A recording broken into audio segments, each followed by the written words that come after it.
Yo, what's going on, everybody? Welcome back to another Going Rounds podcast. Think my beginning there might have been cut off a little bit, but that's all right. No big deal. Welcome back. I'm here, back at it again, doing the damn thing.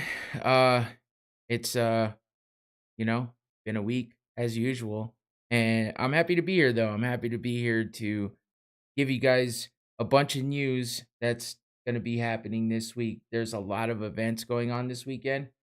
So there's a lot to talk about. And yeah, I mean, I don't really know what else to say except for it's kind of crazy because we got we got UFC as usual because UFC happens every single week pretty much. I'm sure you guys know that by now. But other than that, we had a UFC event last weekend that I'm going to preview a little bit, or I'm sorry, recap a little bit. But we have another UFC this week that I'm gonna preview. UFC Vegas 70. Yep. Can't keep all the numbers straight because it happens every single week. But and on top of that, there's a Bellator event, there's a one FC or one championship event, there's a BKFC event, and on Sunday of all days, after you watch all those other events, you can also watch Jake Paul versus Tommy Fury. So That's that's an interesting one. I'm interested in it. You know, I get that maybe some people aren't. A lot of people don't like Jake Paul. I would say kind of for good reason. I wasn't too keen on him myself for a long time, but the more he's getting deep into the fight game, I don't know. I'm starting to gain a little bit of, I guess, respect for him and tolerance for him. Maybe that's the better word. But yeah, that that event, it might be the shining star of the whole weekend. Not it's just a statement. It's not really my opinion, and it's not really a fact. It's just that's where all of the attention is being based on for the weekend is this Jake Paul Tommy Fury fight because obviously Jake Paul is a YouTuber that has turned into a boxer. So, and people didn't give him any credit because he's knocking out ex basketball players, ex MMA players, guys that are older, guys that are retired, nobody with credibility in the boxing game. And now he's fighting what everyone seems to consider a real boxer. I don't know if I consider him a real boxer, but hey, he's a boxer. He's a professional boxer. He has a professional boxing record. Not to mention his brother is one of the best boxers in boxing right now. So Tommy Fury, I think, is a legit opponent, somebody that Jake Paul should be fighting right now. Just being where he's at in the game at the moment. So I got all that coming up. We're gonna go over a bunch of things. And yeah, I just have a lot to cover. So, I always like to go over what's happening ahead of time and let you know what's coming up in the show. Um it's everything from bare knuckle boxing to regular boxing to MMA. One championship has grappling and Muay Thai and everything else. So, there's a ton of stuff going on this weekend. So, if you're a combat sports fan, there's a lot for you to watch. If you got nothing else going on, there's a lot for you to watch. So get ready, settle in, get a drink, get a snack, and yeah, jump in the live chat, ask some questions, and just keep me entertained. I'm gonna have a lot to talk about. So um I'm not gonna shut up, obviously. I'm the only one on the show this week. There's no guests, but that's because there's so much to cover. I wanted to make sure I could cover the most of it that I think is necessary. So, and obviously this is a podcast that I do on my own all the time. But I like having guests. Clark has been a regular lately and I love having him on. So a lot of people like seeing him on too, so that's good. Uh And yeah, I'm gonna try to get some other guests on as well, little ways down the road. But there's a lot going on upcoming with the John Jones fight. There's 2 pay-per-views next month, one of which I'm not even gonna be here for. But that's gonna be happening in London anyway. It's a daytime card, so it's a little different. But it's a big one. That's gonna be the rematch between Kamaru Usman and Leon Edwards. So, and there's some other good fights on there too. So yeah, that's gonna be a good one, and I'm gonna be on a somewhat of a vacation, and I'm gonna be watching fights on my phone, I'm sure.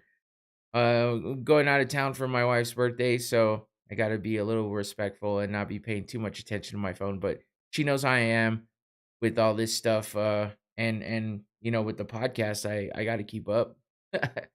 And it's gonna be a 4-day weekend for me, so, yeah, I gotta watch it when I can. There's not gonna be a whole lot of time to go back and rewatch before the show the week after, so I'll make it work. I always do. But yeah, hopefully everyone's had a good week. And shit. I know my week's been up and down. I had a day off on Monday and for President's Day, which is weird. My company never gives us holidays that everyone else has. For some reason this week we got that day off, so I'm not gonna complain. I'll take the extra day. But yeah, it was kind of weird. So my week's been a little off. Been feeling kind of lost a little bit for the week, but whatever. It is what it is, and this keeps me busy. I've been, compiling things all week, getting things ready, doing the other podcast, the Rumble podcast that I'm on as well. Check that out on Sundays, Tuesdays, and Wednesdays. Possibly dropping one of those days soon, but we'll see how that goes. For now, though, go to the rumblepodcast.com or the Rumble Podcast YouTube channel and check out that show. You can listen to us talk about all kinds of different things. Obviously, I touch on MMA here and there because that's in my blood. That's what I like, and that's what I talk about all the time. And the guys like to ask me questions too. So, yeah, go check that out. And yeah, remember to jump in the chat and chat it up with me, ask some questions. I'll get to them as soon as I can, anytime I see them. And make sure you subscribe and like this video, share it with somebody, let them know what's up, let them know what I'm doing here. And if you enjoy it, especially, make sure you give it a like and subscribe to the channel. All right. So, yeah, I'm not going to waste too much time. I'm going to take a nice big sip here. Here's to everybody. And yeah, let's get this thing going because I got a lot to talk about, like I said. We're going to start it off with a little bit of a recap of BKFC Kuckle Mania 3 from last week. So BKFC goes on Fridays. And I'm sure you've heard me talk about the fact that pretty much I don't follow BKFC a ton. And I don't cover it a bunch because, I don't know, I'm a little back and forth on how I feel about BKFC. Bare knuckle boxing is interesting when you hear about it, but if you watch the events and you're used to watching UFC, it's real different, and I just don't know how I feel about it. I haven't made up my mind. I don't hate it, but it's not my favorite. The thing is, though, they're always going out there and getting ex-UFC fighters or ex-MMA fighters, mostly UFC guys, though. Probably for the names, guys and girls. The women are out there doing BKFC too. Paige Van Zandt is still under contract with Bare Knuckle, so it's kind of crazy. But at this point, it's legit. I mean, it's an organization. It's out there. It's known enough for everybody to talk about in these circles. So yeah, what could I say? I can't down on it too much. So I'm going to recap this event from this past Friday because there were some names, as you can see on this poster, And I previewed it a bit last week, and the fights were pretty interesting. Actually, I was surprised at the amount of coverage it got. I'm surprised at the just pretty much the events. Basically, the fights themselves were pretty damn good. I didn't get to watch all of them all the way through, but the highlights were entertaining as hell. Some sad, some crazy, some just good. So that's why I figured I'd go ahead and go over it again right now and see what I can get into with talking about it. Give me just a second, because okay. Yeah, I have a weird feeling with the way the show started that something wasn't working correctly. But it sounds like we got sound, so that's good. All right. So, starting it off. Oh, man. Oh, there it is. I thought my music stopped. Like, I don't need that. I'm in a flow here. Anyway, that is Greg Hardy. And if you know Greg Hardy, he's an ex-Dallas Cowboys football player. So he was in the NFL. And a lot of people were happy to see him get knocked out. I mean, he kind of got knocked out in the UFC as well. And that's why, he went on a bit of a losing streak. And they cut him because he just wasn't doing what was expected. So he goes to bare knuckle, and, he looks like a beast. He's a big dude. He hits hard. But he got knocked the fuck out. And that's all there is to it. Yeah, there's not much more to say than that. A lot of people were happy to see this because, he was accused of beating his girlfriend back in the day, allegedly. I'm pretty sure there was proof.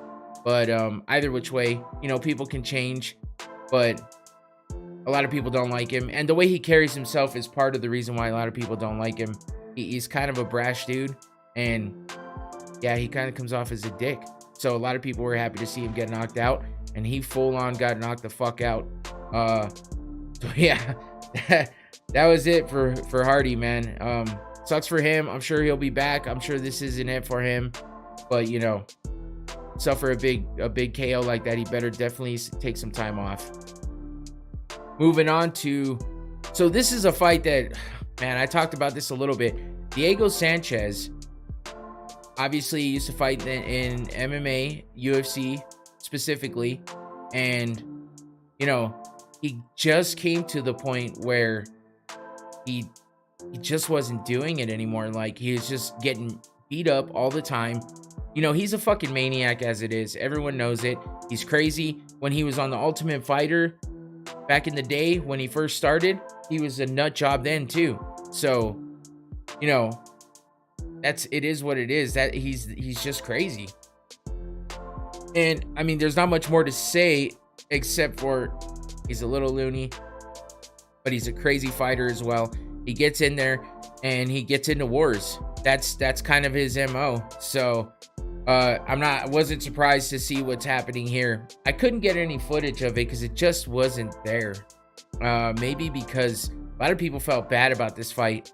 Diego got busted up like pretty badly. He's got a lot of scar tissue on his face already from all of the wars he was in MMA. And then to get into bare knuckle where you get cut no matter what. This was a particularly bloody fight, though. There was blood everywhere. His face was just red. And he took an L big time.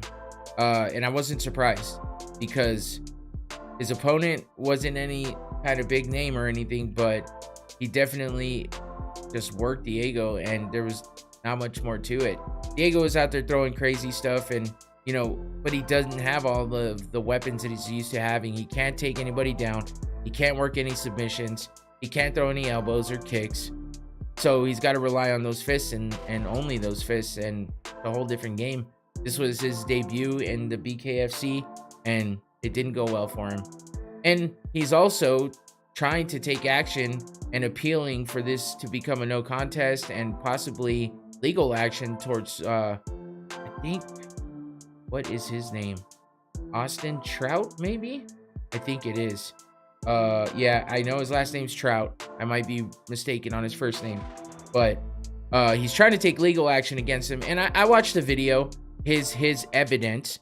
I watched the video of his corner after he's, gets announced or whatever. They're basically like, it seems like one of his cornermen are rubbing something on their hands, and then they go and rub it on his shoulders and his neck. So he's trying to say that he was greased up, that they put Vaseline on the back of his head and his neck and his shoulders, because that's the only thing you can do in BKFC is clinch, and you can fight in the clinch. And if somebody puts Vaseline all over your back and shoulders and your neck and the back of your head, you're not going to be able to clinch up very well. So that's what Diego's claiming. There's nothing really behind it right now, so it's just accusations, but people are putting the video out there and saying that's what it looked like happened. Who knows? I mean, you can make something out of nothing with everything. That's all I got to say about that. Diego's a bit out of his mind, like I said. I hate to keep reiterating that, but it's just the truth. Listen to him speak. Look at his mannerisms. I don't know if he has CTE, because he's been like this pretty much the whole time I've ever known the dude or watched him and followed him, because obviously I don't know him personally, but it's just the way he is. So he's just a little off his rocker, and the CTE is probably getting to him at this point, because he's taken a lot of shots to the head. So it's unfortunate, man. Diego is one of those guys that helped the UFC come up back in the day with the Ultimate Fighter and what he did in that show. But I just wish he would kind of hang it up, because I feel like it's about that time. But he's one of those guys that doesn't really know what else to do. He doesn't do anything else but fight. That's his thing. So I guess I get it. I just hope that he doesn't go out on a really bad note. Moving on, we got Carissa Sigala. She had a pretty nasty, I believe it's an ankle break. As you can see her leg there. So if you watch this from the get-go, it's going to restart in just a second. Right here, her leg is sideways. It's not supposed to be pointed that way. Her foot is, I mean. And she goes and turns it. Like, what the fuck? That shit hurts just watching it. I don't know if she was in shock. I don't know if it was just an adrenaline thing. And she's like, my foot's not supposed to be that way. Let me fix it. And then she tried to get up and put pressure and weight on it. And obviously couldn't get up. And then I think that's when she realized she's done for. So yeah, I believe she got hit in this sequence. She got hit and was moving backwards. And I don't know if she stepped wrong or if she was just falling backwards and landed weird on it. I'm not exactly sure what happened. It was just a weird thing, and I just kept seeing this video everywhere. So of course I had to play it, because that's actually one of the fights I was telling you about last week. I know her because she fought a lot of other big names like Pro Gonzalez, and I think she fought Hannah Goldie. She fought a bunch of people. Not Hannah Goldie. Who was I thinking of? Taylor Starling. Yeah. Either way, I've just known her through all of her opponents and all of her fights from before, and I was just this was crazy to see. So I'm sure she'll be out for a while on that one. Going to the main event though, Lorenzo Hunt versus Mike Richman. Mike Richman was looking good, man. He was looking good in the beginning of this fight. It was kind of nuts. I mean, I'm not surprised. He's done pretty well in BKFC. He knocked Hunt down here, as you can see. Hunt was out of it, but and his face was pretty beat up because, like I said, Richman was doing well in the beginning of this fight, and he was just landing punches and doing work and doing damage. But Hunt is a strong and tough dude, and he sat there. He got his wits back about him, and he stood back up, man. And when he did, he got up, and he got up in a big way. Came up and knocked Mike Richman out cold, straight up. Just a clean shot. Looked like he slipped a punch and ducked under. Oh, yeah, he kind of slipped it back a little and just used that momentum forward and took out Richman. It was a nice shot. It was a good ending to that fight. It was kind of crazy. I watched like the last round, and I was like, damn, this is a pretty intense fight. And then this happened. I was like, wow. So this is part of the reason. Between this, Greg Hardy, the leg break, Diego, I mean, there was a lot going on in this card, and it was hard not to cover it, recap it a little bit. I didn't get much of John Dodson fighting because he was on this card, an ex-UFC fighter. He's done well in BKFC. I think he's only fought one other fight, but he did well again. And he's a small, powerful, hard puncher, and he uses that power and that speed, and he's winning fights. So I'm happy to see him still doing well. He just couldn't put it together in the UFC, and he just wasn't making it work in MMA. So for him to find BKFC and be doing well in it at the moment, I'm happy to see that. I do like John Dodson a lot. I've liked him and followed his career for a long time. So I wish I could have found, I just couldn't find any good clips or anything really for him for his fight. So that's why I didn't put anything up here. But yeah. So that about wraps it up for BKFC Kuckle Mania 3. And that it was. Kuckle Mania, that was a good title for this one because it was some exciting fights and some craziness going down. Now, BKFC is acting like UFC all of a sudden because they have another event this week on Friday, tomorrow, February 24th. We got BKFC 36, another ex-UFC fighter, Alan Belcher. If you know him from back in the day, he was a pretty big name in the UFC, pretty well known. He's fighting Arnold Adams. Don't know much about Adams. As far as the rest of this card goes, I was looking at the names. There's not a whole lot of names on there that I recognize. But when it comes down to it, that's kind of how BKFC is. So I will say, oh man, here we go. Let's see here. The only other names I don't really know anybody else on this card. Caleb Harris sounds familiar. Bobby Taylor, I don't know. I don't really know anybody else on this card. It's kind of sad. Yeah, it is what it is. Let's see, Bryce Henry. Yeah, whatever, man. Anyway, here's the card. BKFC in New Orleans tomorrow night, and you can watch it on their app. I believe their prelims are free on YouTube, so you can watch that. I think they show, it looks like Instagram and on their app as well. So yeah, nothing like a around Mardi Gras time for a BKFC fight in New Orleans. So yeah, I don't know. If you're into it, check it out. Like I said, this past event was pretty exciting, and I mean, I enjoyed watching the highlights. I didn't watch everything, but I watched the highlights, and it wasn't disappointing for the most part. So check it out if you're into BKFC. Moving on, recapping UFC 69. So this wasn't a great card. There was a lot of decisions on the main card, which is unfortunate. The card wasn't stacked or anything, so not a ton to talk about really. But this main event here, Andrade versus Blanchfield, it was good. It was worth watching that fight at least. There was a real big stinker on the card, and I'll talk about that one in a minute. But this fight was pretty fantastic. Like I'm watching. Andrade took the fight on a week's notice, so that's one thing. Because this was supposed to be a different main event. It was supposed to be Chito Vera versus Corey Sandhagen, I believe, and they moved that to a future card because they needed a main event for that card. So they moved Aaron Blanchfield up, who was supposed to fight Talia Santos, but that fight fell through because I guess Santos got hurt or something. So with the fight moving up to the main event, they brought in Jessica Andrade. She's an ex-champ, and she's a beast. So of course it's a recognizable name, and they're gonna, put her at the top of the bill to try to get the viewers in with that name up there, right? But it was just kind of what's really going to happen. She's coming in on a week's notice.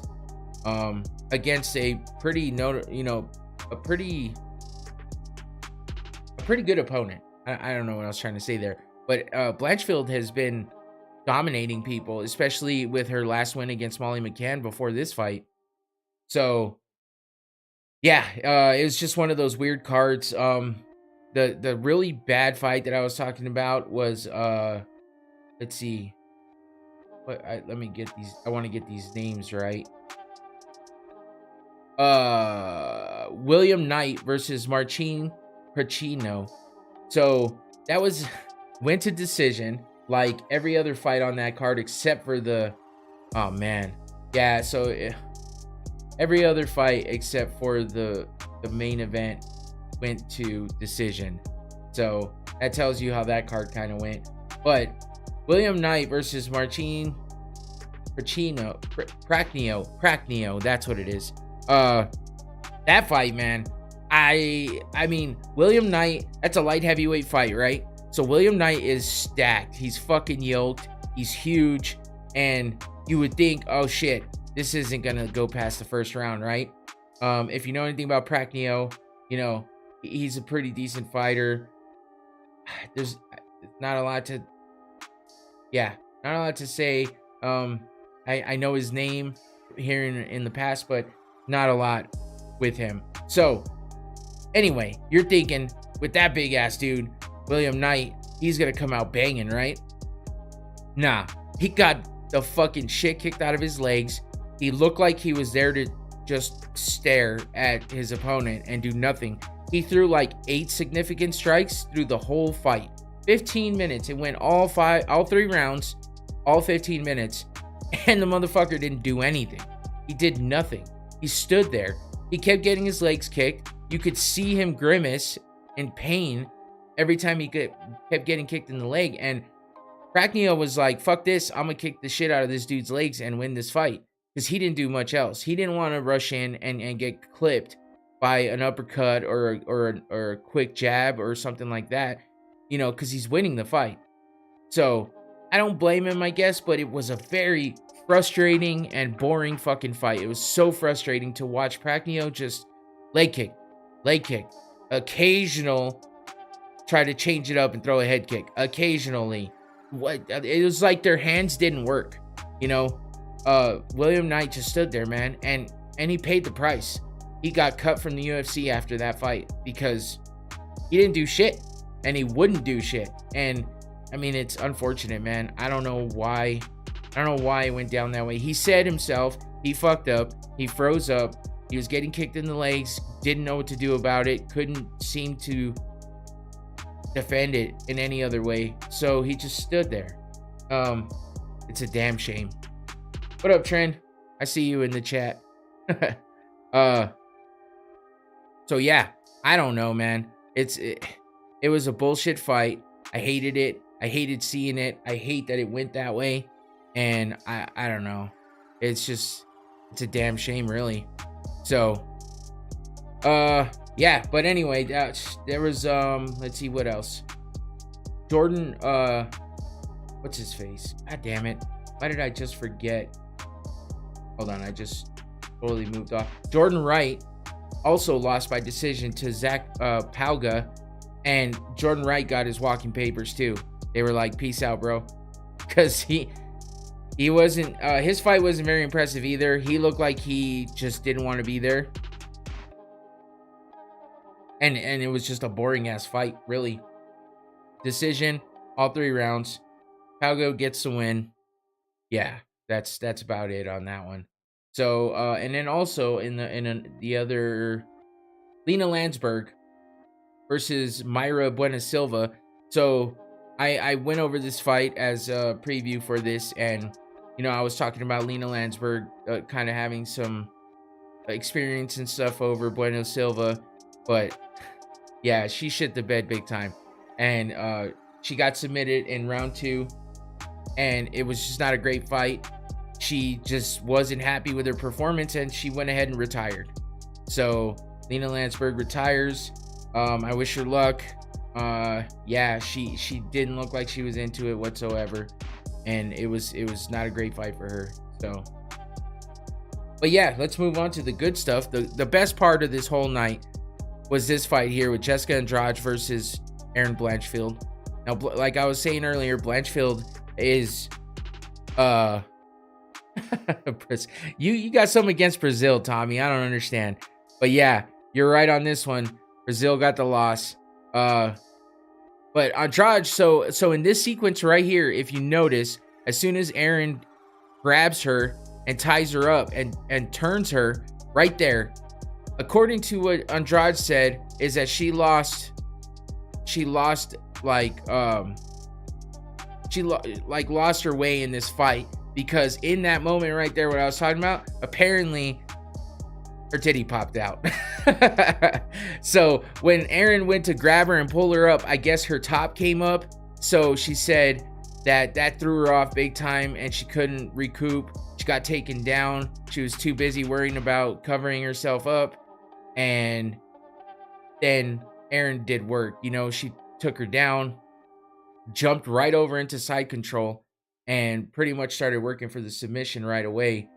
It was pretty quick, and she was persistent about the grappling as well. Like she just out grappled Andrade for sure. But I was actually pretty surprised at how well she was doing in the stand up with Andrade. Andrade actually caught her a couple times, but she took the punch as well. And I mean, it looked like it kind of woke her up and she kind of had the wide-eyed, deer in the headlights look, but she snapped out of it quick. She got this great takedown with a quick move to side control, fought for the position, and got the back while Andrade tried to get up, which is exactly what happens here. Andrade's fighting to get up. Blanchfield turns around, takes the back, gets a quick choke in, and holds it, sinks it. Andrade taps, and it's over. So, according to Andrade, I always wear pasties with a boob tube. Yeah, I mean, maybe they should start doing that. So if a titty pops out, nobody cares, because it's just a star or a heart. No, you want to know something that's interesting? I shouldn't even say this. How I know is because if you're involved in anything, right? If there's scandalous things that happen within, especially, I'll just say it, especially with the women, OnlyFans is a thing, right? A lot of women do it, and a lot of women fighters do it. Carissa Segala, who I broke her ankle in BKFC that I showed earlier, she has an OnlyFans. Well, the ironic thing is that Jessica Andrade has an OnlyFans, and I haven't seen it, okay, because she's not my type, so I'm not going to go looking for that.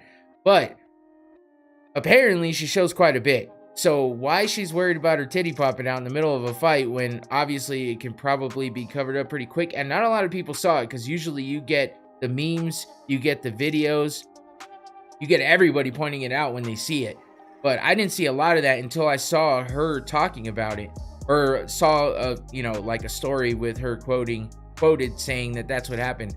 So I don't know, man. It's a little weird. I get it. When you're in your profession, you don't want to be like mixing the two and doing that or whatever. You could be like Ty Emery, who was in was it BKFC that she fought in? Yeah, when she won, she got on top. She has an OnlyFans as well. But she got on top of the cage, and her celebration was to jump on top of the cage and flash everybody. So you got to pay $3 to see them. Not this time. This time it was free. But yeah. So, Paige Van Zandt has an OnlyFans. There's so many. Hannah Goldie has an OnlyFans. I can go down the list. And the reason, it's just so easy. It's out there. If you look at their Instagrams, And I follow everybody's Instagrams, men and women, because that's how you get to know all the fight news, right? That's how you get to know what's happening with them. When they have OnlyFans, they want to put that out there to make more money and get the followers and get the subscribers, right? So it's not hard to know when they do and don't have them if you follow the sport and follow the fighters. So don't be hating on me saying that I'm a perv. I'm just telling you facts, okay? But yeah. So anyway, that's what happened with Erin Blanchfield and Jessica Andrade. I'm happy for Blanchfield. Shot her up to the number 3 spot. And now she asked right away. She called out the winner of Shevchenko versus Grasso, which is happening on March 4th. And so that's not too far away, a couple weeks away. And, that's for the title. And if Grasso pulls it out, that's an interesting fight for Blanchfield because they're both grapplers and they both like to get those submissions.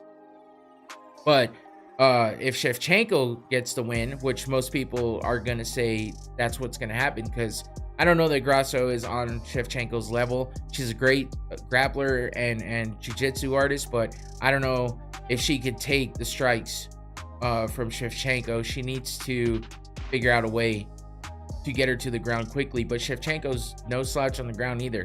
So yeah, if Shevchenko pulls it off, I think Erin Blanchfield is a great opponent for her, especially because Talia Santos, who was supposed to be Blanchfield's initial opponent in this fight, she actually gave Shevchenko one of her hardest wins. A lot of people think that Santos actually won that fight. So if I think Blanchfield would have taken out Santos pretty easily as well, especially because she did this to Andrade. So I'm excited to see that one. If Shevchenko gets the win, I'm pretty sure this is going to be the next matchup is Erin Blanchfield versus Valentina Shevchenko.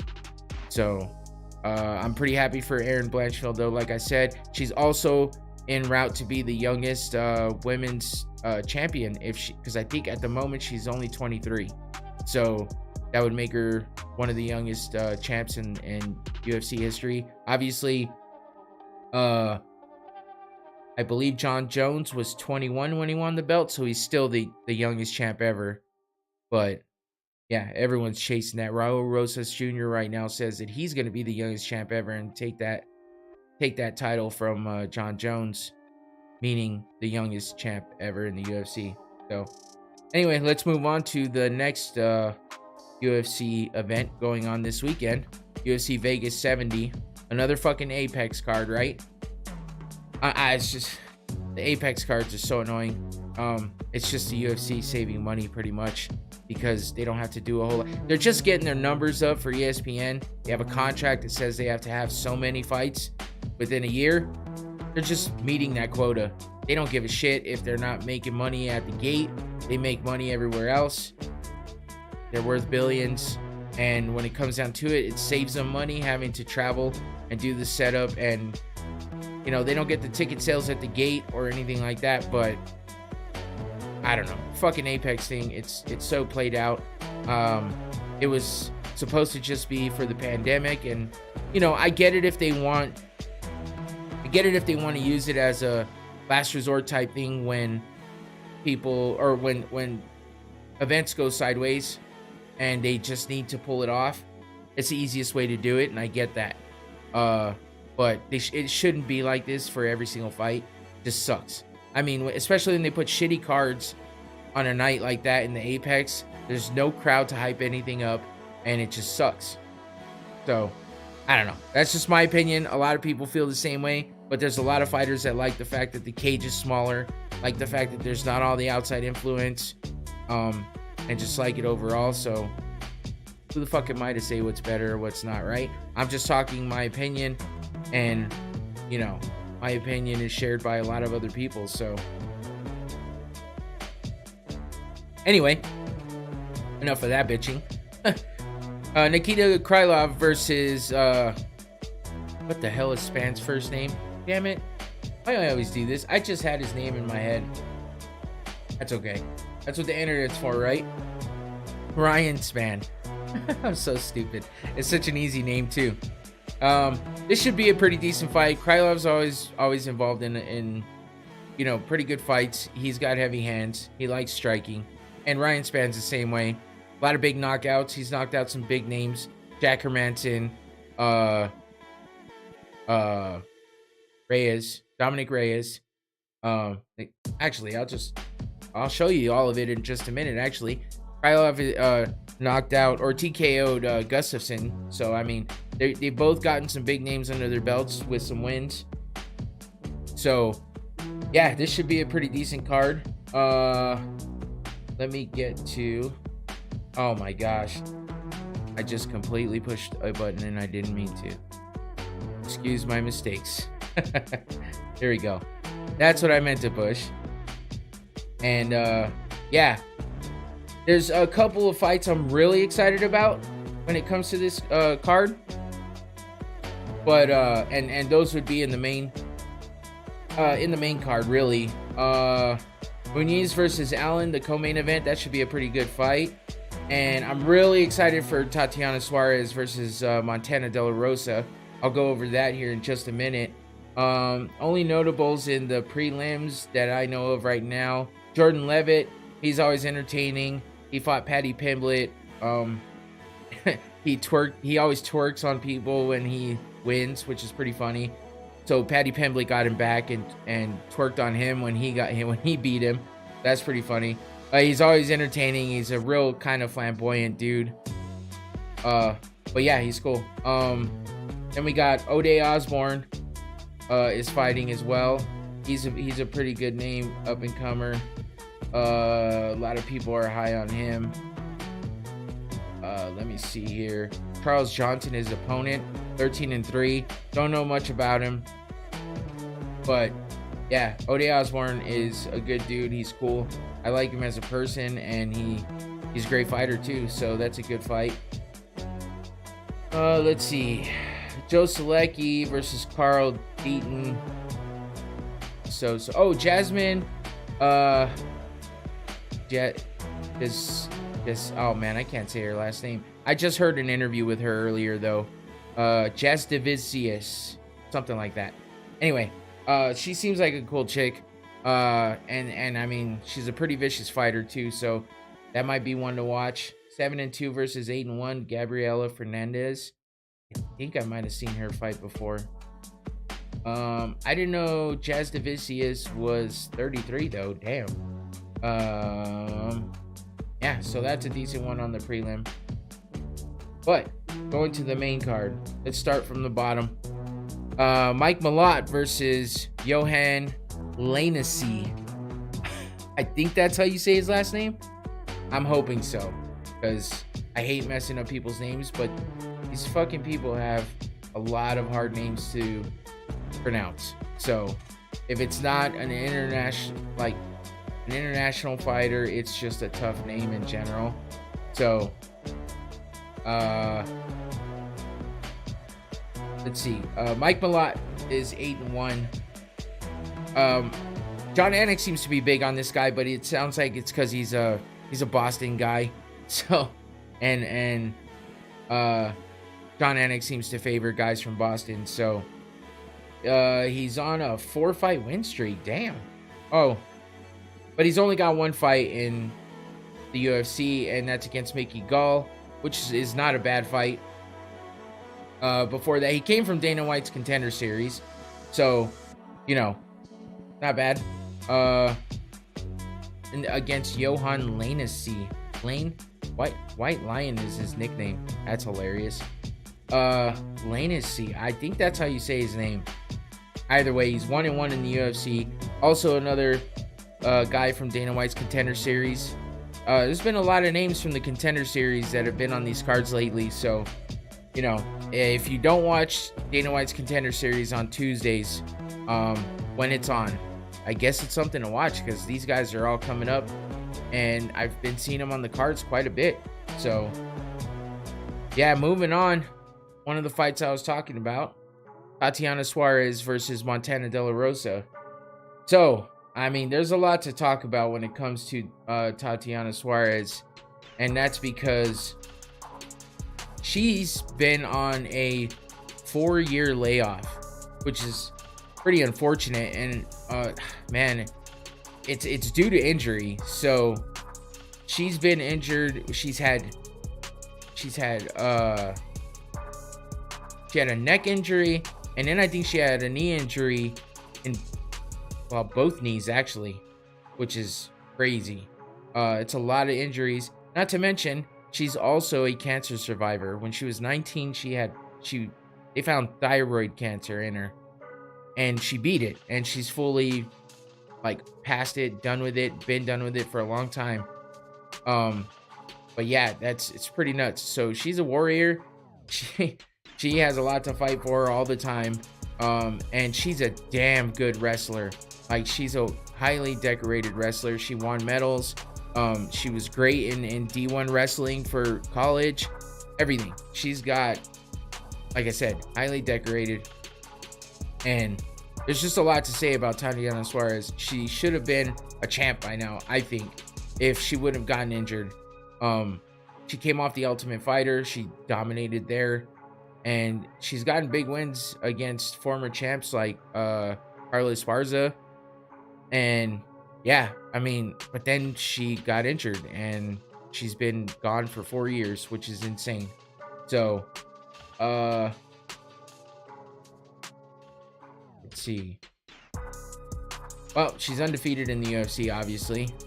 Maybe not obviously if you don't know who she is, but anyway, she's got a lot of history there, and she's a great grappler. Montana De La Rosa is a name I know. I'm not sure how many people know of her though, but she's let's see.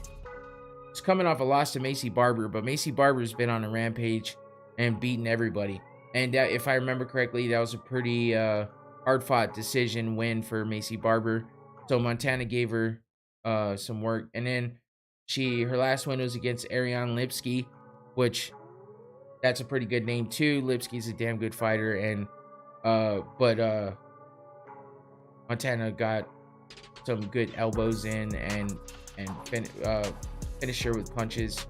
So yeah, Myra Buena Silva, she came to a draw with her, who I was just talking about, beat Lena Landsberg. So yeah, let's see, man, she's got wins. She beat Rachel Ostovich. She lost to Andrea Lee. So yeah, I mean, she's up and down with her wins and losses against big names. But here's a bit of what I was talking about. These elbows and punches that she did to Ariane Lipsky was pretty impressive, actually. She beat the shit out of her on the ground, and that was one of those good women's fights that just had a lot of violence. So I was entertained.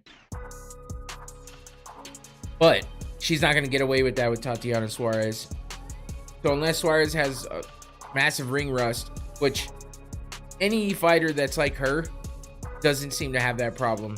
They can come in and maybe not be as dominant as they were before, but they're still going to dominate enough to get a win impressively. So this is Tatiana Suarez taking down Carlos Esparza. And I mean, she just manhandles people. That's kind of her thing. She's got the strength. She's mostly bigger than everybody come fight night. And she just manhandles people and throws people around. And then, you know, she takes advantage, gets in a dominant position, and gets the sub in. That's a lot of how she wins. Let me look back here. I was actually curious to see how her wins came. So she's 8-0 overall in MMA, right? She is 1, 2, 3, 4. 1, 2, 3, 4. She's 5-0 in the UFC. I thought it was 6. Either way, submission, decision, submission, TKO, decision. So, I mean, she likes to finish people, and that's because she manhandles them, throws them around, and then does what she wants. So, I won't be surprised if that's what she does to Montana De La Rosa. But again, she's coming off a 4-year layoff. How's the training been? How's the recovery from all the injuries? How's her mental state? Is the ring rust real? Those are all questions to be answered on Saturday night. So I'm excited though to see her back. I'm glad she's back. She's too good of a fighter to have been out for that long, and I feel like she's missed a lot of opportunities. So I'm hoping that she comes back and, you know, continues with the dominance that she had prior to the injuries. So moving on, we have Gusto Sakai versus Dontel Mays, which I'm hoping I'm saying his name correctly there. But yeah, I'm not too big on these guys. Tommy, you know, you're not gonna go for Sakai because he's Brazilian. But oh my gosh, he is on a 4-fight losing streak. So what the hell? This is one of those cards that has just sprinkles of shit in it, and this is one of them. I hate to say it that way. I mean, before that, he was 1, 2, 3, 4 fights in a row, but then, and that's beating Chase Sherman, Andrei Arlovsky, Martin Tybura, and Blagoy Ivanov. Those are big names. Those are well-known names. Those are dominant guys. But he had split decision, KO, and TKO. All right. But then he fought Alistair Overeem and lost. Darzinho Rosenstruck lost. Tai Tuivasa lost. And Sergey Spivak lost. All by KO or TKO. So damn. If you want to make a bet against Sakai and bet that he's going to get KO'd or TKO'd, because it seems like that's how he loses. Dontel Mays, though, I don't know this guy. I really don't. He doesn't even look familiar to me. So it's kind of interesting. He was in a no contest. So it was overturned against Hamdi Abdel fucking A. He hasn't even fought anybody with a name. Oh, he fought Cyril Gane back in 2019 and lost. Damn, he's been in the UFC since 2019. I don't know who the hell he is. That's just a testament to how many damn fighters are in the UFC. Either way, another guy coming off the Contender Series, just like Sakai. His first fight, though, they gave him a banger for a first fight against Cyril Gane, and he lost. So he lost 2, won 2, and then had an overturned fight to a no contest. I'm not sure why. I don't know. Like I said, I don't know this guy very well, but his wins have come by decision and TKO. And with the way Sakai's record is, I would say bet against Sakai losing by KO or TKO. Because it seems like that's how he likes to lose. But those are all against big names. Dontel Myers, I don't even know who he is. Not a big name. Hasn't fought a lot of big fighters. Lost to the only big name in his record. So maybe this is Sakai's way to come back. And maybe he'll prove me wrong. Either way, moving on to the co-main event. Andre Muniz versus Brendan Allen. So, Andre Muniz, 23-4-0 overall. He's coming off. Oh shit, he's on another. Like, this is the fight card of Dana White Contender Series fighters. Like, this is like a reunion. Almost everybody has come from Dana White's Contender Series. He fought 2 fights in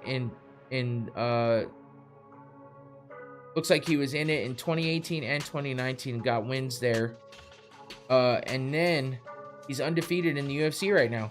1, 2, 3, 4, 5 wins. So he's 5-0 in the UFC, not counting the Contender Series fights, which actually, that would make him 7-0 if those counted, but they don't towards his UFC record. But he's beaten Eric Anders, Ronaldo Souza, and Uriah Hall, so those are pretty good names. Decision, submission. Yeah, so there you go. And Brendan Allen, his opponent, 20-5. Christoph Jocko is his last win. He's on a 3-fight win streak as well. Also beat Sam Alvey. So yeah, Brendan Allen's legit.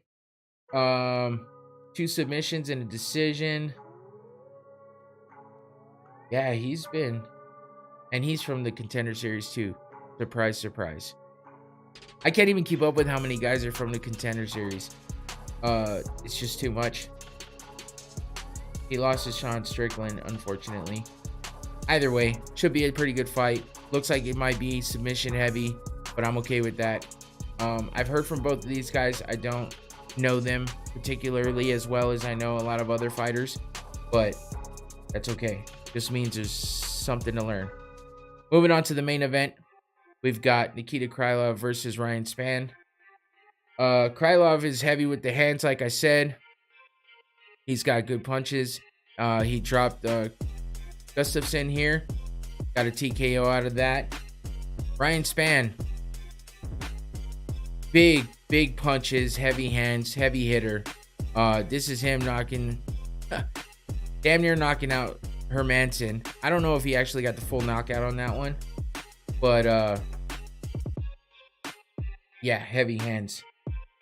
Also, Dominic Reyes. This was his last fight. Oh man, it was so nasty to watch him knock out Dominic Reyes like that, because Reyes needed that win and he did not get it. He got knocked out cold, so that was a damn shame. So yeah, I'm thinking it's not gonna go all 5 rounds in this one. I think somebody's gonna get put to sleep, and it's gonna be from a punch or a kick. So I'm excited for that fight. I'll be watching out for that one. Moving on. I took a long time. I did not realize how long I was taking on that, because I got a lot to talk about when it comes to this. Jake Paul versus Tommy Fury. Wait a minute. What did I do here? Oh my gosh. Technical difficulties. That's what I'm trying to do. Getting too button happy over here. Anyway, here we go. Something that everyone's looking forward to, at least from what I can tell in the fight community, I guess. Everyone's got this on their brain right now. What's gonna happen with Jake Paul versus Tyson? Tyson Fury's Tommy Fury's brother. So Tommy Fury. They both start with a T. Fucks you up in the head, right? So yeah, man. This is. It looks like it's gonna happen, because they just had a press conference today in Saudi Arabia. Tommy Fury is there. He was with his dad. Daddy Dearest is talking for him the whole time.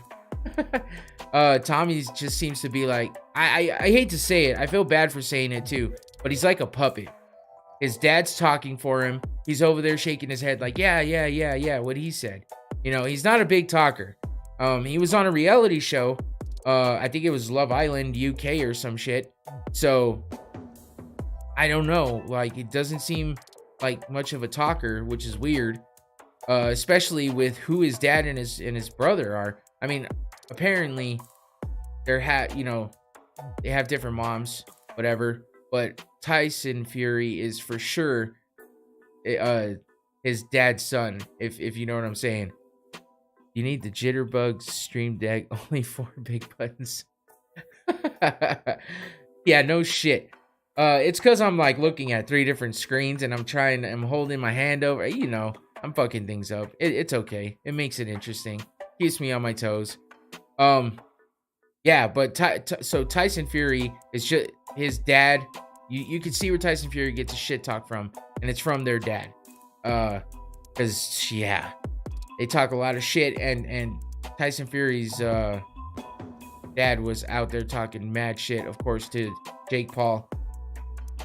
And him and Jake Paul have gotten into it before. Tommy's last fight, Jake Paul was sitting in the front row talking mad shit the whole time. After Tommy gets the win, Jake Paul stands up talking more shit. And of course, Tommy Fury's dad gets out there, takes off his shirt, screaming and yelling, having people holding him back to get at Jake Paul, talking about how he's going to fuck him up.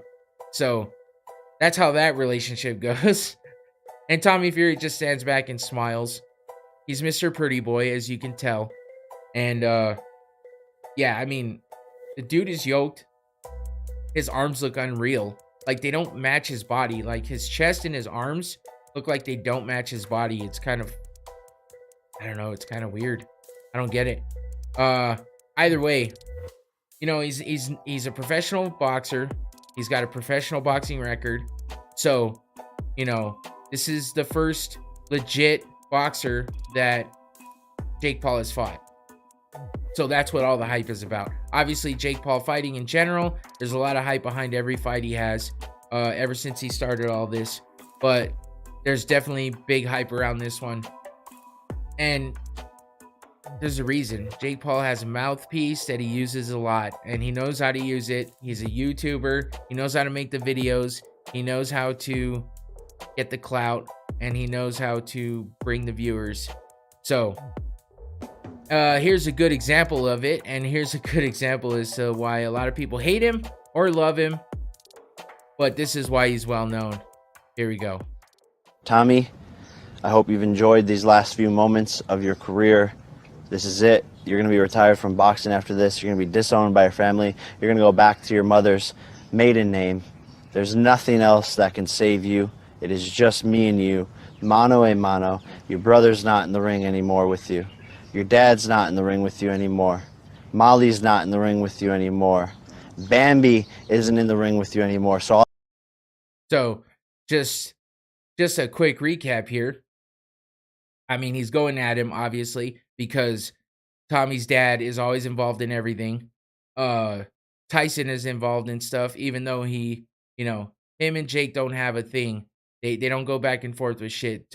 It seems like Tyson seems to give him his respect. Jake Paul damn sure knows better than to fuck with Tyson Fury. But the dad is just a big mouth, a loud mouth, talks mad shit. So of course he's gonna go at him. And then he's talking about Tommy Fury's girl who was on the show with him, Molly. I think he said Molly. I don't remember her fucking name. And the Bambi who he's referring to, he'll explain more here in a second. But Tommy Fury's gonna have a kid, or did have a kid, something like that. So he's just going at all of his family, which I think is kind of fucked. But again, YouTuber, talks a lot of shit. That's what they do. He's just getting the viewers in, getting the eyes on everything, and trying to get, because he's definitely likes to play the mind games. So he's getting in Tommy's head right now. All that little cute motivation about having a child and fighting for her, all that shit goes out the window when I'm coming to take your fucking head off, decapitate you.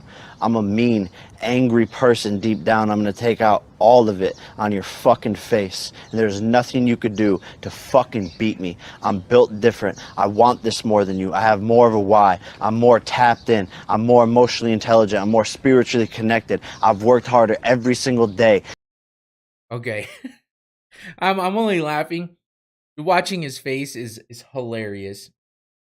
I don't know what to say. I mean, he's legit, like, passionate about this, right? I think that he knows that if he loses this fight, everyone's going to talk shit. Everyone's going to talk shit anyway, right? It's Jake Paul. He's used to it. It is what it is with him and his brother. That's what happens. They get shit talked on him all the time, right? They're used to it. But he's actually trying to have a legit fighting career in boxing right now. So, he's pretty passionate about it. He's tried to make this fight happen 2 times before over the past year and a half, something like that. And Tommy's always had an excuse. First, it was an injury, a broken rib. Second, it was, I can't get into the U.S. They're not allowing us in. Something to do with some kind of gangsters in like England or wherever I don't even know, wherever the fuck they're from. Some kind of gangsters that they were mixed up with, so they weren't letting him in the country. So yeah, there's been excuses all the way through. Jake Paul's sick of it. He just wants to get it over with, and he's confident he's gonna knock him the fuck out. And Tommy Fury is pretty confident he's gonna knock him out too. We'll get to more of that in just a second, so we'll finish up this video. This is coming from Jake Paul's Instagram, by the way. He released this, and I had to play it because I had to kind of speak on it for a second. And I mean, it's a big part of what's happening right now, and he's throwing fire at the moment. So we'll keep it going. In and out, I have a better team. I have a better support system. And guess what? Me winning this fight is for the higher benevolent good of the universe. And so it's not just me in the ring. It's all of my guidance. It's all of my ancestors. It's all of my spiritual helpers. It's all of the people protecting me. And together we are going to fuck you up. You have 4 rounds, and then you are fucked. Tommy Fury, this is it for you. So I'm only laughing because he's talking about the higher being and the spiritual this and benevolent that, and I don't even know if he knows what he's talking about, but in the mix of it all, he's like, I'm gonna fuck you up. I mean, I'm laughing because it sounds like some shit I would say. I, I would get mixed up in talking some shit like this and saying some off the wall shit and then just saying I'm gonna fuck you up. So it's funny. I don't know. Like I said, he's a YouTuber. He knows how to get the eyes. He knows how to make the content that's gonna get everyone interested, and that's what he's doing here. He's doing what he does best to add to what he's trying to be the best at as well. I don't blame the guy anymore. I used to say, fuck this is stupid. But everything that he's done, everything that he stands for with all of this, um, all the stuff with him trying to help out fighters. A lot of people say he's just a selfish person, wants all the clout and the money for himself, doesn't care about anything else. I get it, makes sense. Being the personality that he is, but a lot of fighters have spoken out saying that everything that he's doing, well, no matter what's behind it, it's gonna help fighters if he pulls through with all of it. His signing with the PFL and everything he's trying to do there, if he follows through with all of that, I mean that's all nothing but good for MMA all around. So if he continues on the path and gets this win off of Tommy Fury, they're talking about a Nate Diaz fight, which is kind of going backwards because then you're going back into an ex MMA fighter and someone that was in the UFC, but I still think that if he gets this win from Tommy, oh, the other thing, the WBC has said that they will rank the fighter that wins this fight. If Jake Paul wins his fight, he's going to get a legit ranking in the WBC. So, I mean, maybe it's for getting eyes back to the sport of boxing. Regardless, he's doing that because he's boxing in legit boxing matches and he's bringing people back to the sport and bringing back the fandom and everything else. Regardless of how it comes, boxing itself is happy about this. All the people in boxing, all the talking heads and everybody else, no matter what they say, they're happy about Jake Paul coming into the boxing game and making it popular again. So, is he going to pull out the win? I don't know. In the press conference, Tommy Fury was pretty much saying there's absolutely no way he's going to lose. He's going to rip his fucking head off and it's not getting past 4 rounds. Now, Jake Paul had said that before. It's not going to get past 4 rounds. Maybe he's just talking shit to get in his head saying, I'm going to beat you in 4 rounds. You're not going to beat me in 4 rounds. I believe they're doing a 6-round fight. I don't think it's 8. I think it's 6. Or I could be wrong. I don't remember. It's gone back and forth. Who gives a shit? Because I don't think it's going to go all the way through. I don't think there's going to be a decision here. And if there is, I don't think Jake Paul's winning that decision. But that's only because I think if Tommy Fury finds out right away that he can technically box Jake Paul and be successful with being technical, he's going to do that. He's going to pretty much box his face off, to go back to an old term, or box his ears off or box his ears, something like that. Whatever the old term used to be, that's what he's going to do. He's going to find out that he can catch him with the jab, and he's going to jab him to death. He's going to catch him with those short hooks. And, from the looks of it, though, here's a little example of what Tommy Fury does. Getting back to it, bam. I mean, that's a power punch. It's kind of like a half overhand, half hook. But, I mean, it's a big punch. He missed that first one. He's using that left hand to get that distance and hold off his opponent. He hasn't fought any. That's the problem with Tommy Fury. He hasn't fought anybody with a great record. One of the guys he fought had like a 2-102 record or some shit like that. I mean, I didn't look it up. I probably should have, but I have heard this nonstop about all of his opponents having losing records. He hasn't fought anybody big either. But that's what boxing is. They bring people up and they give them tune-up fights and all this shit, right? That's what boxing is. And that's why boxing is I don't want to say a dying sport, but that's why when MMA came around, boxing went to the wayside, because they do this kind of shit. They don't make the matchups when they should make the matchups. They hold everybody back. They give them easy fights. You know, there's one thing to bringing up a fighter correctly, but there's another thing when you just fucking give people easy fights for a long ass time until you decide all of a sudden, okay, this guy can probably beat this guy. Let's see what happens. But as you can see, I mean, he's got legit punching. You know, he doesn't look too wild and crazy. He looks a little wild in that clip, but those are just punches and bunches trying to get at the body and open up his guard. And he does. And he gets him to open up that defense, and he catches him with that uppercut there and then the right hook there. So it was kind of more of an overhand right, but either way, you know, Tommy Fury looks legit. But you could say the same about Jake Paul when it comes down to it. But you know, Tommy's been fighting in actual boxing matches, and he's a professional boxer with a professional boxing record. So, and he's got a brother and a dad who are immersed in the boxing world. His brother's a champ and one of the best to ever do it. So he's got all that behind him, but you know, he's kind of a pretty boy reality star. So that's why a lot of people don't take him seriously. But I mean, you know, Jake Paul, this is, I mean, how he started. He celebrity type boxing match against Nate Robinson, an ex-basketball player who's, you know, training to be a boxer, you know, trying to do this after his NBA career was over. He got slept.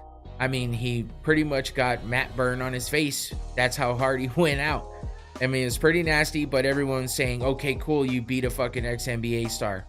Whatever. What does that mean? Nothing. Even though Tommy knows this, we were talking about it, that, you know, NBA players are some of the best athletes in the world. And they're some of the biggest dudes in the world, too. It doesn't always carry over to the fight game, but, you know, if they can use their athleticism the way that they do in basketball, with the footwork and the speed, and then get those hands working, it could be beneficial. But Nate Robinson did not have that. So he got slept. And then Jake Paul moved on to an ex-MMA fighter, but this ex-MMA fighter was not much of a striker. He's a grappler and a wrestler, well-known grappler and wrestler, highly decorated. He's never been a straight, pure striker. He got through MMA by grappling and submissions. That was his game, his wrestling. You know, kind of like the Dagestani guys. You know, he would dominate in the wrestling, get him down, smother him, you know, suffocate him, and ground and pound him out or get that submission. That's what Ben Askren did. So for Jake Paul to knock him out this way, and Ben Askren's retired, a little bit older, and I completely came off the couch. So, you know, of course people are doubting Jake Paul after this, right? But that's a nasty knockout. Not as bad as Nate Robinson, but he knocked him the fuck out. And he bounced him off the mat. So, I mean, it's something, right? I was still saying fuck that. But then he fought Tyron Woodley. Tyron Woodley, being another ex-MMA fighter, fought the first time. Woodley gave him some business, but he lost a decision. So Jake Paul was 1-0 against Tyron Woodley. Now, Tommy Fury was supposed to fight. Didn't make it. Fucking pulled out of the fight. Didn't show up. So T Wood came in. Stepped in again to fight Jake Paul again. This time, got a little reckless and got knocked the fuck out. Out cold, flat, completely out. Don't give a fuck what anybody says. It was not fixed. It was not fake. Nobody would get knocked out like that for any amount of money. No way. Especially not when you're a fighter already, that your first instinct is to defend against something like that. So, wasn't the best, cleanest, purest shot from Paul. It was a little bit behind the ear, kind of a looping punch a bit, but he does look a lot better than he did in his previous fights. So, you know, and then he fought Anderson Silva. Anderson Silva's a striker for sure. Yes, he's older. Yes, he's retired from MMA, but he's been doing damn good in boxing. He beat Julio Cesar Chavez Jr., who's a legit boxer, and yeah, he beat Anderson Silva straight up. So now we get to Tommy Fury. Looks like the fight's actually going to happen. If it doesn't, for some reason at the end he pulls out, you got Mike Perry there waiting. Mr. Bare Knuckle Mr. Crazy fucking Mike Perry, used to be in the UFC, ex-MMA fighter again. Now he's been doing really well, very successful in the BKFC. And he's ready to box in a legit boxing match with Jake Paul. So if Tommy Fury doesn't make it for some reason, then Mike Perry will be there to go ahead and step in and make this a crazy ass fight, because that's what it would be. So yeah, I don't know. There's a lot that goes into this. That press conference today that I watched said a lot. Oh, biggest thing that happened in that press conference today. They made so like I said, Tommy was talking about, I'm gonna knock you out cold. I'm gonna knock your head clean off. I'm gonna fucking tear your head off your shoulders. Blah blah blah. Right? Talking big time. Only time he got crazy and started talking. So Jake Paul stood up and said, "Hey, fine. You want to make a bet? Let's make a bet. If I win, I'll double the amount that I'm paying you already." So Tommy Fury gets double the purse if he wins the fight. But if oh shit, I just got completely stuck. I was watching that knockout. If Jake Paul wins, Tommy Fury gets nothing. Now the interesting part about that is he stands up and he's making this whole thing, telling him that this is how it's gonna go. Tommy Fury's just staring at him. And he's just staring at him. And he doesn't say anything. And Jake goes, "Come on, go ahead. What do you want to do? Is this what, you're so confident, here it is." And of course, the puppet master, Tommy's dad, steps in and says, "We'll take it. We'll take it. The bet, that's the bet. Bet's on." And Tommy turns around and looks at him like, "What? What? Okay. Yeah, we'll do it." So he doesn't look too confident in that bet. I'm sure he doesn't want to lose that money. He's probably getting paid a pretty penny, because Jake even said, "Looks like Tommy didn't want to step in and actually fight until I up the cash." So yeah, we'll see how it goes. It's a pretty interesting bet. I want to say that Tommy Fury looks like he's serious about everything, but I feel like he's going to have too much pressure from his dad. He's going to have too much pressure from his family in general, too much pressure on him to beat a YouTuber, because it's too much pressure to get beat by a YouTuber and have everything said about you that can be said about you. So I feel like Tommy is going to fold to the pressure, and I feel like Jake Paul is going to take advantage and come out with this win, because Jake knows in the background he still has this contract with the PFL. He's still got other fights in his pocket that he's waiting to take. Now, I don't know if losing to Tommy Fury diminishes the Nate Diaz fight that's in the works or in the talks right now. I don't think it would. I think Nate is still down to fight anyway. But I don't know. Nate Diaz gets weird like that sometimes. I've heard him say it before. "Hey, you lost, motherfucker. Get to the back of the line." So who knows if that'll come through, right? So but yeah, I think Tommy Fury has more to lose than Jake Paul does. And Jake Paul just has the same bullshit to be said if he doesn't win this fight. And I'm sure the naysayers are still gonna say shit when he does win this fight and make up some excuse about how, "Oh, Tommy Fury wasn't himself and he wasn't fighting like he normally does." There's always gonna be something. I'm one of those people that talk shit too. It is, that's just what it is. And I didn't believe in Jake Paul at all. He's winning me over. He gets a little over the top with some of the yelling and screaming and some of the talk that he has. But that video was a little out of line, but that was a good video. And for him to come out and just say the things that he said so seriously, and that's an attention grabber. So I don't know. It's a pay-per-view fight. It's on ESPN Plus pay-per-view, so you got to pay for it. I think it's like $40-50. I know when he fought Anderson Silva, I bought that one. It was on Showtime Boxing, and or it was on Showtime when I bought it. Yeah, and I think that one was $50. I don't know if I'm gonna buy this one, but I'm definitely gonna be watching somehow or waiting for the highlights. Something always gets leaked, so I don't know. I might watch it. Badu Jack is the co-main event. I don't remember who his opponent is, but Badu Jack's a legit boxer, and that sounded like a pretty exciting matchup from what I saw in the press conference. So, oh, and also there's a fucking they made a belt. It's a WBC. I have the name. Who gives a shit, really? But it's the Special Diria WBC belt. So it's just a smaller belt. It doesn't look all legit, but I mean the middle is pretty flashy. It says WBC on it. And like I said before, they get the winner of this fight gets a WBC ranking. So there's a lot on the line. See how it goes. I'm somewhat excited for it. I'm definitely waiting to see what happens because there's a lot going on with this fight and a lot of hype around it. So, all right, just rounding it off here at the end. There's a one on Prime Amazon 7, something like that. Prime Video 7. It's a fight night. It's the 7th one on Prime Video since they started that. John Lineker, another ex-UFC fighter, Hands of Stone. He's a heavy hitter. This is his second fight against Andrade.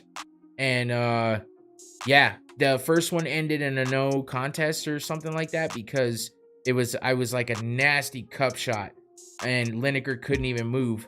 So that's why they're running it back. It's for the Bantamweight World Championship. Also on this would be a Muay Thai World Championship with Sanchai versus, wow, that's I can't say these fucking names, but yeah, anyway, it's in Bangkok, and that's happening Friday night as well. Oh no, Saturday 8 a.m. Oh damn, I don't know if that's the Bangkok time. I think it's on, yeah, all of the Prime Video fights are at Friday nights. So I'm assuming this is the Bangkok time. So anyway, that's happening as well.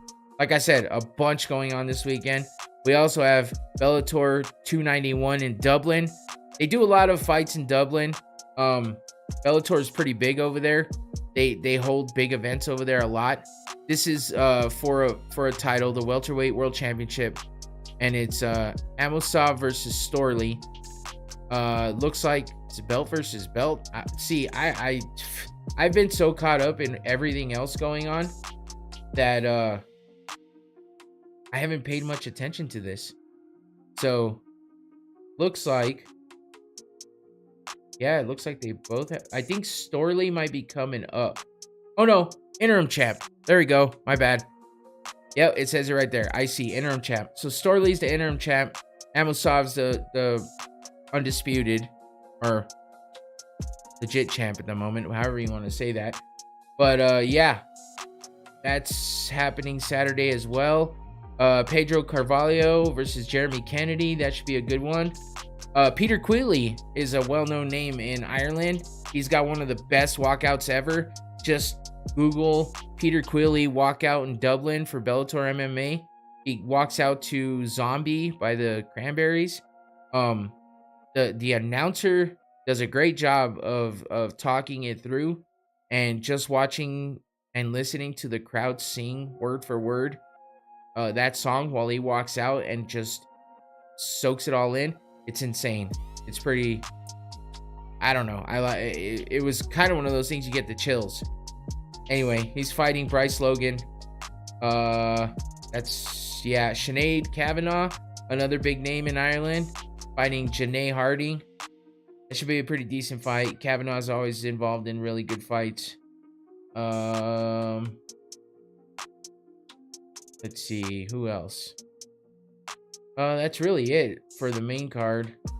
I don't think there's any big names. Charlie Ward, another big name in Dublin. He's fighting Michael Shipman in the prelims. Let's see. I don't really know anybody else on the bottom of this. Yep, that's about it. So that'll wrap that up. So there's a lot to watch. Stuff going on Friday. BKFC won championship. Stuff going on Saturday. You got UFC Vegas 70. It's Ryan Spann versus Nikita Krylov. You got Bellator 291. Amosov versus Storley. Fuck. And then Sunday, you've got. Oh, and you know what else is happening this weekend? I don't know if anybody watches. So you know they have Jersey Shore, they have Florida Bama Shore, they have all kinds of shores now, right? Because Jersey Shore was so. I know this is way off track here, but Jersey Shore was so popular, they made other shore shows. Well, Geordie Shore is one of them, and uh, Aaron Chalmers was a guy that was in that show, became an MMA fighter and fought in Bellator. He was, kind of a salty record back and forth. And then he got out of that because of the pandemic and went to boxing. And in his second professional boxing match of his entire career, he's fighting Floyd Mayweather. Why? I don't know. Because Floyd is doing all these crazy, weird, fucking exhibition fights. So if somebody catches Floyd, it's not going on his record. He's 50-0. He's not going to be 50-1 until he makes it a legit professional fight. But Aaron Chalmers is going in to fight Floyd Mayweather. I don't even know how that got matched up or how that even happened. Anyway, I don't even know where to watch that fight. I don't know how. I don't. I have no idea. I don't really give a shit either. I'll be looking out to see who wins just because it is Floyd Mayweather. And I do know Aaron Chalmers. I think that's his name. What if I'm getting it wrong this whole time? Who cares? Nobody really fucking knows what I'm talking about anyway, except for Floyd Mayweather. So that's fine. That was just another notable thing for the weekend. And yeah, of course, Jake Paul versus Tommy Fury, Sunday night. Check that shit out. Yeah, that's about it for me. There's a lot of shit going on this weekend. There was a lot to talk about. I kept it going for an hour and a half by myself. And I'm parched. So cheers to everybody. What's up, Clark? I see you in the chat. But yeah, that's it for me. Be sure to check me out next week on next week is it? Yeah, hey, Clark, be ready because next week it's the preview for the UFC 285. Fuck, I lost track. There we go. Yes, I'm right. 285. John Jones versus Cyril Gahn. Valentina Shevchenko versus Alexa Grasso. Jeff Neal versus Shavkat Rachmanov. Fuck, man. Martins Gamrot versus Jalen Turner.